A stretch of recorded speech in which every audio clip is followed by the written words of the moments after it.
Olá, seja bem-vinda, bem-vindo ao Capital Natural. Desde o ano passado, o Brasil voltou ao mapa da fome da ONU. O quadro, muito agravado pela pandemia, é sério. Em 2020, mais de 10 milhões de pessoas passaram pela chamada insegurança alimentar extrema. Em bom português, estou falando de fome.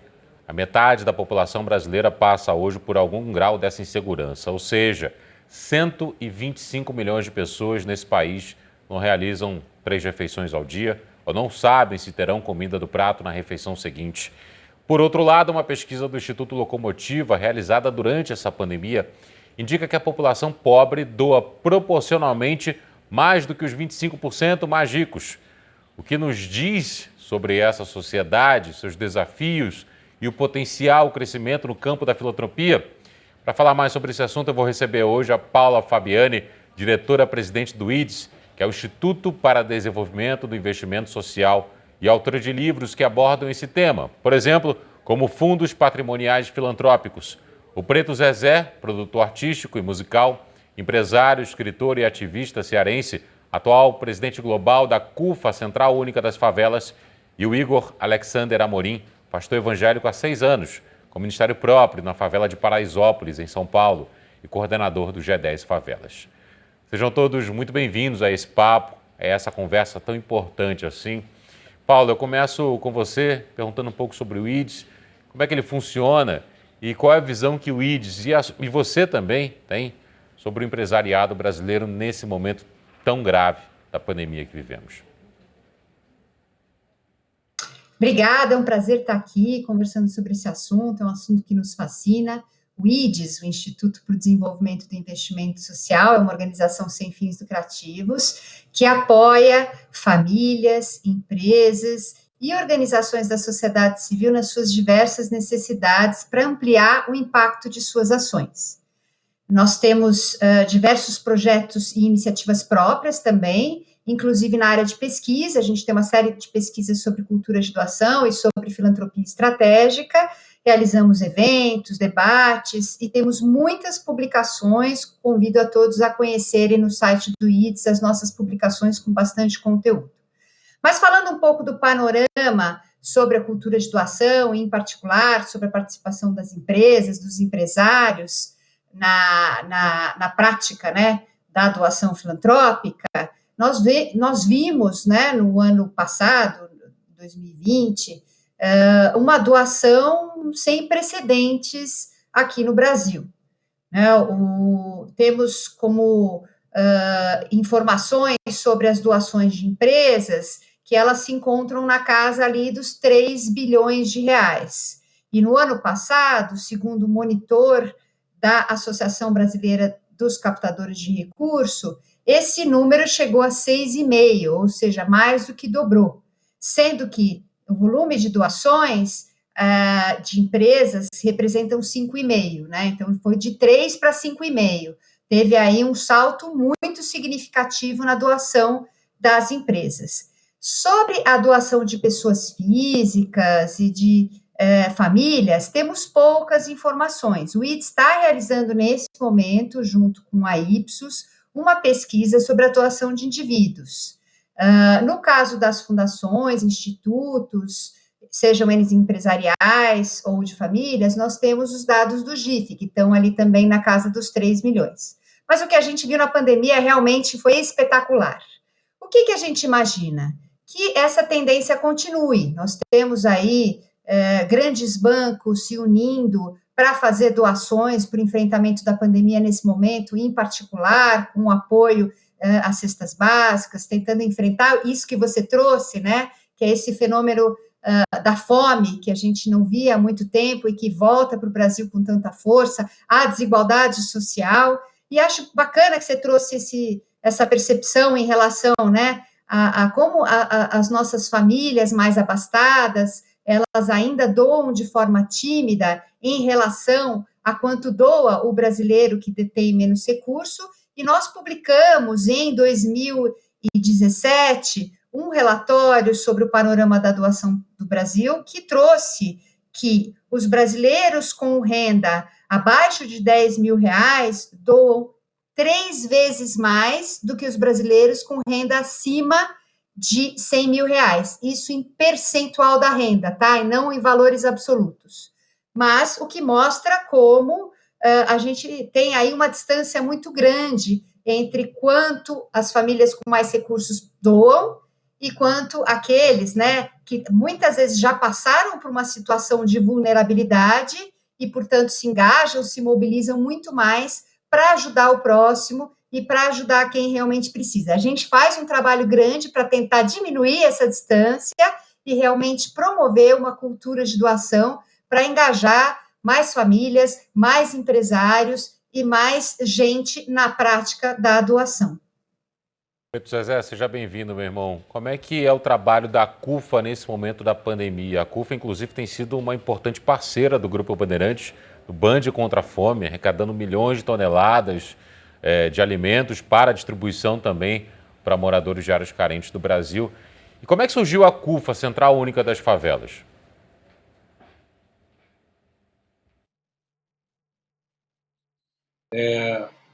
Primeiro, agradecer o convite, né, de participar desse painel tão importante com pessoas que colaboram, cada uma à sua maneira, né, com o seu saber, a sua potência dentro desse território. Para a CUFA, foi um desafio muito grande, como acho que foi para todo mundo, mas a CUFA, apesar disso, a CUFA já atua nos territórios de favela há mais de 2 décadas, né? Então, né, a gente não começou por causa da pandemia, a gente já estava lá durante a pandemia. E para nós isso é muito desafiador, por quê?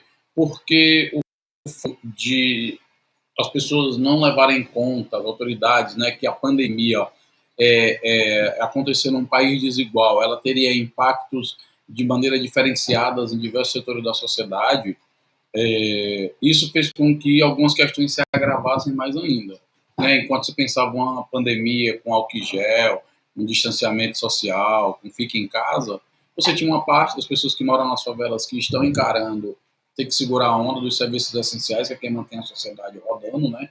Da farmácia, do posto de gasolina, o pessoal que limpa a rua, os entregadores de aplicativo, a massa hospitalar, tanto que são essas pessoas que mais se contaminam e mais morrem durante a pandemia. E a outra parte das pessoas, ela já estava na favela, isolada socialmente de direitos. Veja bem, a pandemia ela não é a reveladora, a causadora da desigualdade. No guarda-roupa da desigualdade, a pandemia é só mais uma peça de roupa nessa tragédia social que o Brasil vive. E aí, nesses territórios, o impacto da pandemia foi tão grande que antes da pandemia a favela produzia milhões em consumo, que isso corresponde ao PIB do Paraguai, da Bolívia ou do Uruguai sozinhos. E o que acontece? Você fala de álcool em gel num lugar onde mais de 60% da população não tem acesso a saneamento básico, onde 47% da população não tem água e sabão. Imagine álcool em gel regularmente, né? Não tem água e sabão regularmente, que são básicos para você poder se proteger do vírus. Então, assim, diante de um país desigual, desde o que a gente fez no primeiro momento da pandemia? Lançamos um documento com 14 propostas de engajamento de empresários e governos. Fizemos uma pontuação de articulação de mais de 5 mil favelas, mobilizamos aí artistas e personalidade pública para dar visibilidade às favelas nesse momento emergencial. É a primeira vez que a gente vai a público pedir comida, dinheiro, material de limpeza. Conseguimos fazer uma grande campanha de mobilização de recursos que chegou a 180 milhões de reais, atingindo aí quase 6 milhões de pessoas. E agora, todo mundo caminhava para o final do ano achando que a gente ia entrar num ano difícil, mais uma perspectiva de virada, de superação, não. O buraco que a gente estava tinha um alçapão e a gente continuou caindo, porque agora adiciona-se.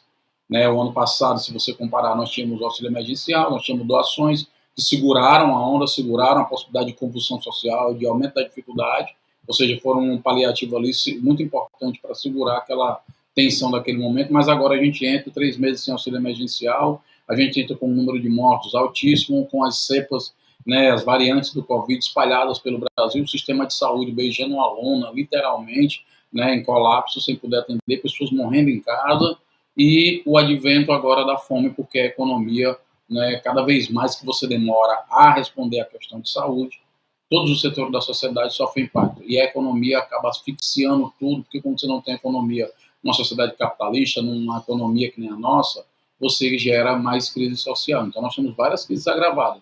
Por isso, essa realidade nos obrigou a relançar o programa Mãe da Favela e a se juntar com outras organizações, como Falcões, Comunhão BR, Frente Nacional Antirracista e a chancela da Unesco, para reativar as campanhas de doações para poder atingir, que a gente está com a meta aí de arrecadar 2 milhões de cestas básicas para poder atingir aí 10 milhões de pessoas que nesse momento passam desesperadamente uma situação muito complexa. Igor, seja bem-vindo. A gente vai falar muito de fome, de comida, de doação de alimentos, mas eu queria começar contigo falando um pouco de amor e o papel fundamental também que a parte religiosa tem para moradores de áreas mais carentes do Brasil. Um alento, uma palavra que possa trazer algum tipo de conforto nesse momento tão duro assim. Você é pastor há 6 anos e tem um ministério próprio, numa favela importantíssima de São Paulo, com muitos moradores. Eu queria que você falasse um pouco sobre esse papel como pastor em Paraisópolis. Olá, tudo bem a todos? Meu nome é Igor Alexander, eu sou pastor da comunidade de Paraisópolis e sou coordenador do G10 Favelas, que é um bloco de líderes e empreendedores das 10 maiores favelas do Brasil. E nesse momento difícil que nós estamos vivendo, nós vimos que esse novo normal que não existe na favela, que nunca existe por falta de políticas públicas dentro da comunidade, porque já era difícil não somente para nós pastores, mas para como um todo, né, de cuidar de pessoas. Na comunidade é mais difícil por conta da fome, falta de estrutura, de infraestrutura, e as dificuldades veio aumentando cada vez mais. Perdão. E desde o dia 19 de março do ano passado, nós iniciamos 12 iniciativas em combate ao coronavírus aqui dentro da comunidade de Paraisópolis e também em mais 300 favelas do Brasil, porque a gente só queria sobreviver. O favelado só quer sobreviver a algo que a gente já via, não é algo novo, é algo que só escancarou mais por pandemia, a fome está na porta, as panelas estão vazias, desde sempre, antes mesmo da pandemia, a dificuldade era muito grande para atender o morador de favela, para cuidar do morador de favela, e infelizmente o que falta hoje é muito difícil, a empatia, né, o amor pelas pessoas, essa bolha, de estourar essa bolha do centro, olhar para a favela, de sair, sabe, tirar esse muro que está acontecendo, e a pandemia, quando ela se agrava, nesse momento de crise que vem aumentado, o pessoal começou a olhar e enxergar com outros olhos, e teve esse pico de doações ano passado. Nós conseguimos cerca de 8 mil doadores físicos, pessoas físicas, para doar para as comunidades. E a dificuldade esse ano vem se agravando. Ano passado nós conseguimos distribuir cerca de 10 mil marmitas diárias aqui em Paraisópolis. E dia 1º de janeiro nós só tínhamos 500 para entregar. A fila continua e a comida acaba. Isso é muito difícil. E meio a essa guerra espiritual, que a gente acredita que existe uma guerra espiritual, através dos 3 poderes, tudo isso que nós estamos vivendo no mundo, a gente precisou se unir forças da favela, porque infelizmente muita gente olha, tem gente que vem aqui de 4 em 4 anos, né? Vem para dentro da favela, vem comer um pastel, vem tirar foto, mas quando a fome aperta, ninguém tá próximo, ninguém tá ali para dar a mão verdadeiramente. A gente viu um pico muito grande de solidariedade, e sendo que muitas das vezes não chega para o favelado. Eu moro aqui em Paraisópolis, na favela, e é muito dificultoso, sabe? E a gente resolveu se juntar para o próprio favelado fazer essa união, correr atrás, sobreviver, porque não existe home office na favela, não existe álcool em gel, não existe isso. O que existe é fome, é desemprego, o que existe é falta de políticas públicas diretamente para a favela. Isso tem dificultado muito o trabalho, e a favela, a gente vê a favela como potência, porque gira muito dinheiro dentro da favela. As 10 favelas mais ricas, como a gente fala, do Brasil, elas giram cerca de 7 bilhões de reais por ano.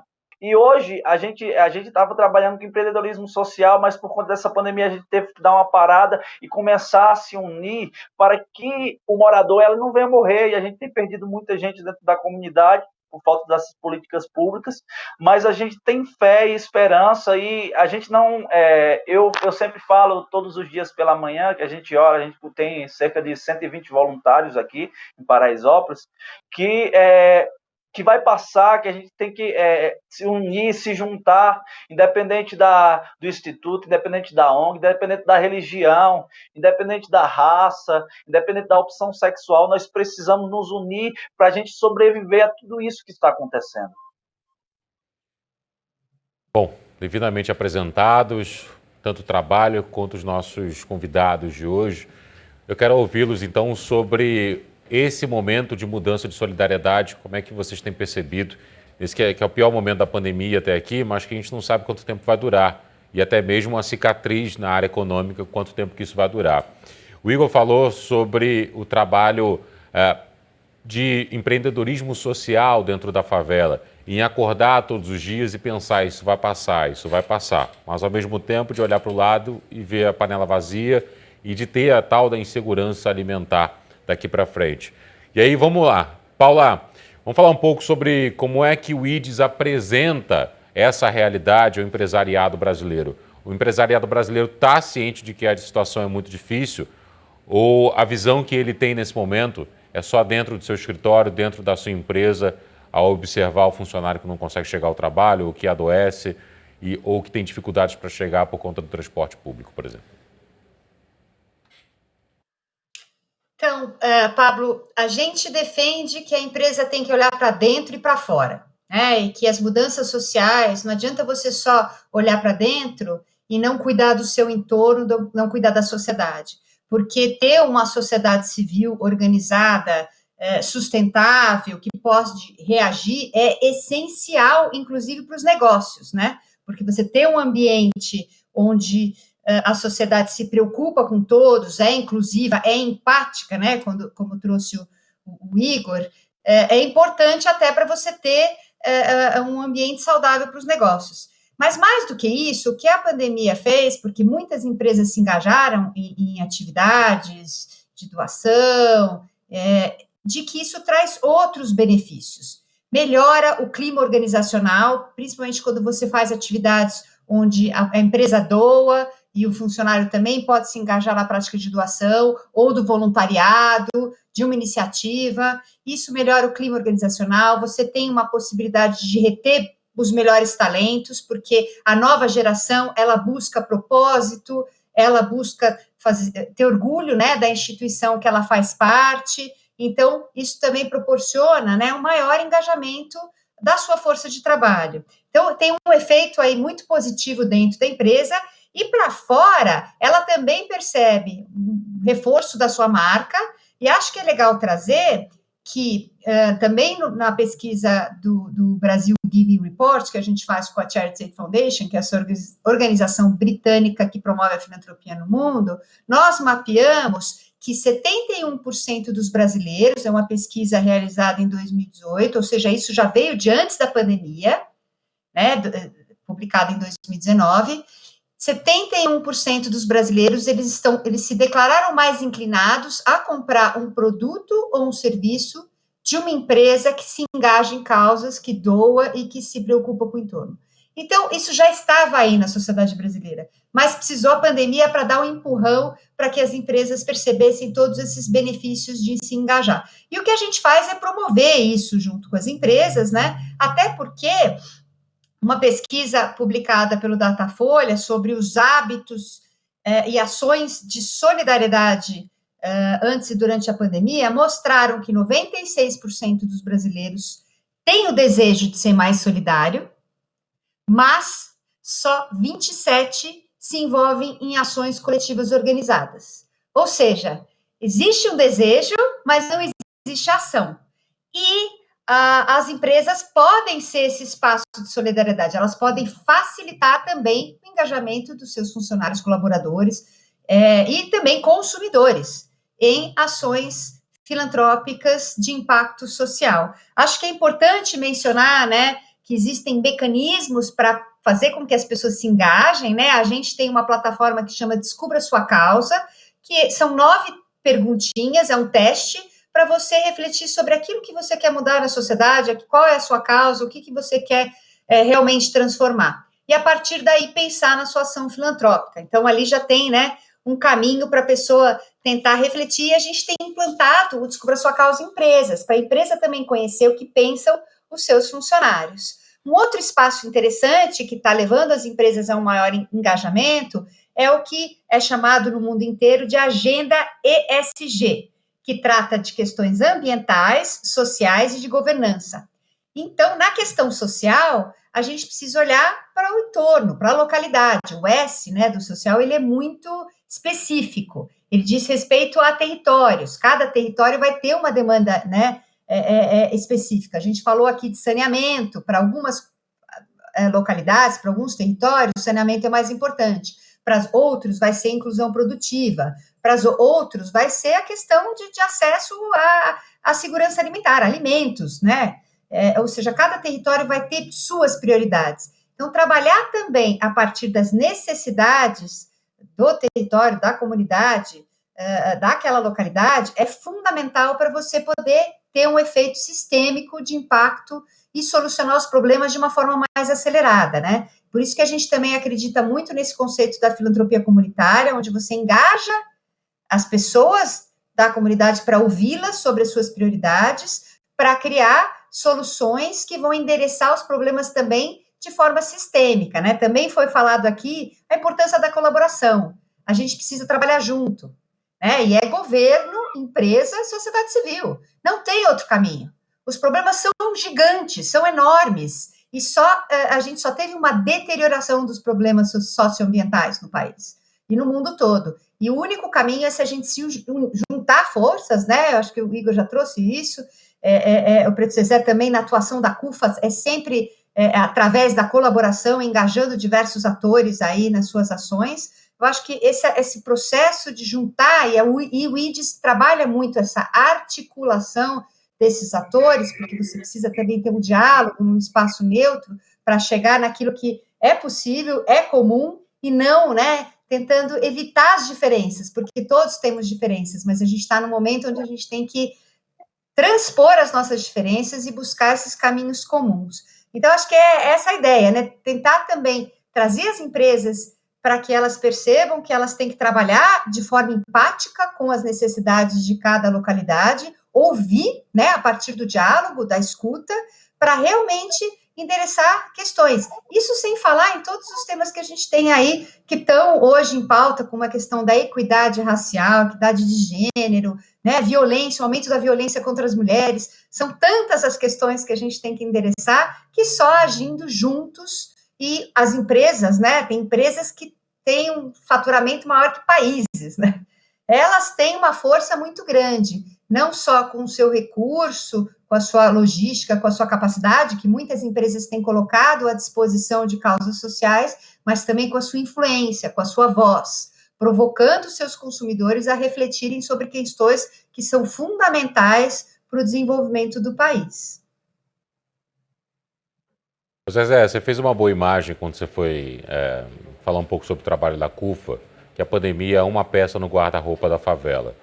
Que guarda-roupa é esse, cara? O que tem dentro desse guarda-roupa e o que está faltando entrar nesse guarda-roupa?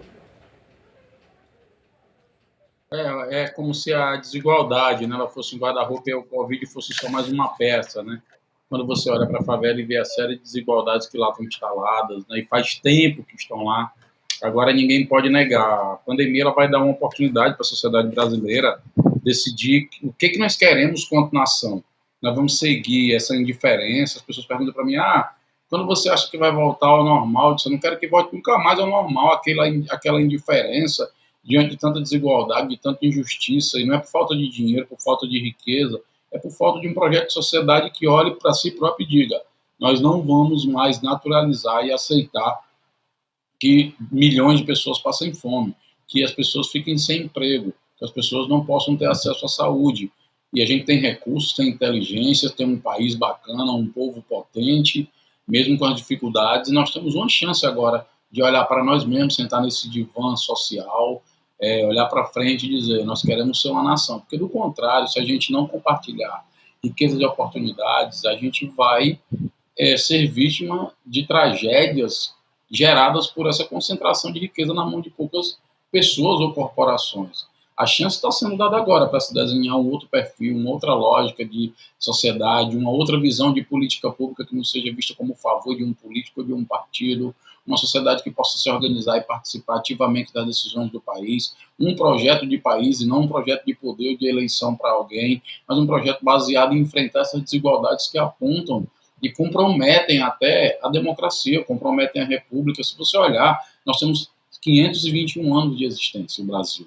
Nós temos 388 anos de escravidão. Então, isso, o racismo, né, contra o instrumento de dominação e que perpetua a desigualdade, ele está no cerne do DNA da sociedade brasileira. Se ou a gente muda essa lógica, constrói outros valores, um outro pacto democrático e um consenso necessário para enfrentar com uma agenda pública potente, com todas as inteligências que a gente tiver, essa desigualdade, ou nós seremos uma ilha, né, de desigualdade, cercado de mágoas e racismo por todos os lados. Então, o que nós estamos fazendo é mais do que levar a cesta básica. Nós estamos apresentando para o país uma atitude, um ativismo de pessoas que muitas vezes nem têm o que doar, mas dividem o pouco que tem com o seu semelhante. E que, enquanto isso, muita gente que tem muita riqueza acumulada está pouco preocupada ou acha natural, né, que as coisas caminhem dessa forma. É preciso aí dar um choque, né, de realidade, é preciso as pessoas refletirem, porque a favela, inclusive, se é preciso registrar, eu faço questão de registrar sempre, a favela deu um exemplo de equilíbrio emocional diante da pandemia. Eu não estou falando de um momento difícil, estou falando do pior momento da sociedade brasileira.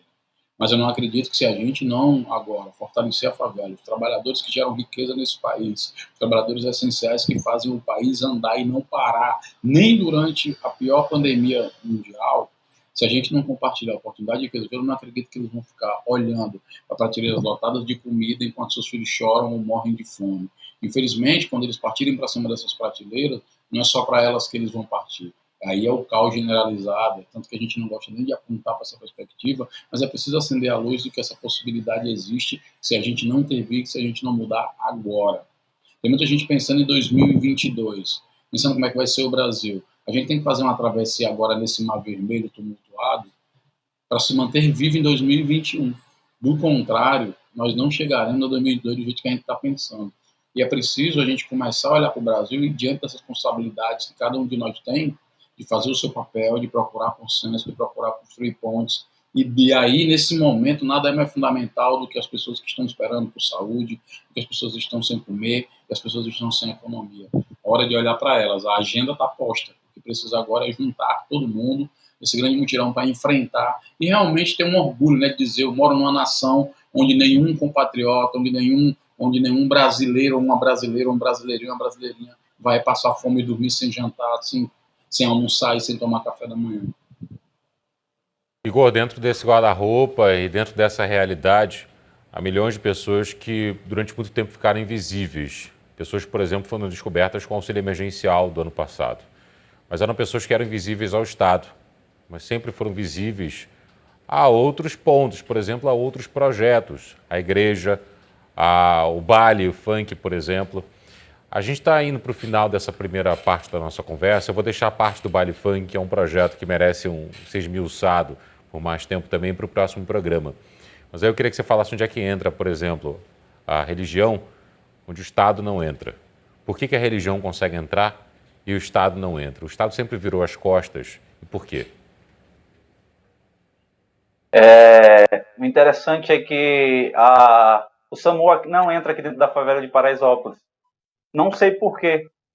A gente teve que alugar nossas próprias ambulâncias. A gente contratou profissionais de área de saúde e alugamos 3 ambulâncias para tomar conta e eles atenderam 10 mil chamados. Eu não sei por que os R$50 do favelado vale menos do que os R$50 de quem mora no Morumbi.